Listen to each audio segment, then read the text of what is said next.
Garbage. He called us garbage. Rico, where I'm in my home state of Delaware, they're good, decent, honorable people.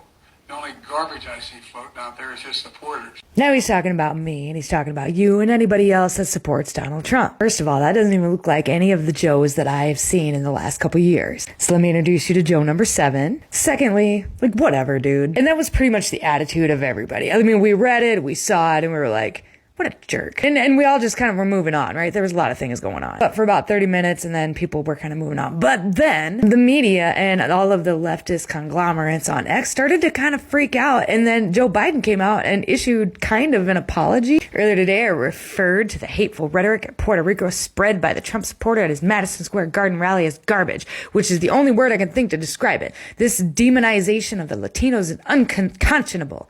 That's all I meant to say. The comments at that rally don't reflect who we are as a nation. And we're all like, well, there's video. But even then, like, Joe's not in the race anymore. So we're all kind of just like, whatever, like deplorables, right? We're deplorables. We've been called Atsinays for the last few years, racist. I mean, the amount of names that people have called Trump supporters, specifically from the left, and people that have high positions on the left, is pretty astounding. So like, whatever. But then CNN came out and was having a full-on meltdown about it. When Kamala Harris is out on his backyard trying to give the closing argument to her campaign, what in the world is he doing?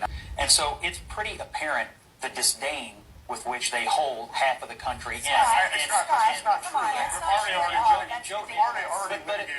But I think Kamala's speech tonight. But as a tactical matter today, No, but you don't just get to why say in that. the world is Joe Biden giving remarks at the same time? And that question got me. Joe Biden giving remarks that he knew would take fire on he knew would take fire on social media at the same time as Kamala Harris was giving her closing arguments. Seems like he is sabotaging her campaign. Almost seems like he is sabotaging his own party. Will that control Joe Biden? Because, I mean, we all know. By the end of this entire debacle, okay, Kamala Harris's speech kind of took a back seat to the garbage comment, because this is kind of all people talked about during that whole thing. I didn't watch any of Kamala's speech. I can't really watch her longer than a few minutes or longer than a couple minutes on a clip. I physically can't, right? And I really do believe that by the end of this on election day, I do believe that we are going to win. The problem that I see happening is after election day is going to be before the inauguration, because again, Kamala Harris is the one that has to certify the election, and they're already talking about Russia.